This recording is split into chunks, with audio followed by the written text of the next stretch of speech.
हमको समझा एकटा गर्मी के सीजन छै ने, तऽ एहिके लेल अखन की सब के शरबत पीबी, पानि के केना कऽ राखी। जेकरा घर में फ्रिज है तो फ्रिजो लेकिन पानि खराबी करै छै।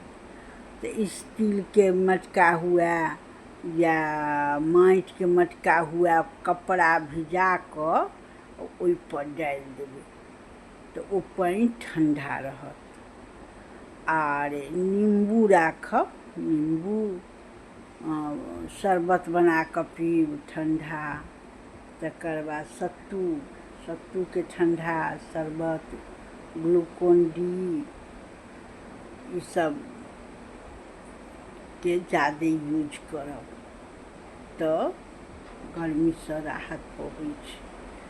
आइसक्रीम, गन्ना जूस, ई सब जे छै से ठंडा से राहत पबै छै।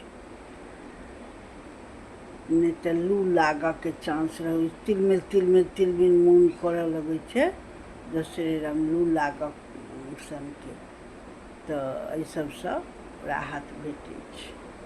जय मिथिला जय मैथिली। गर्मी सीजन के अइ।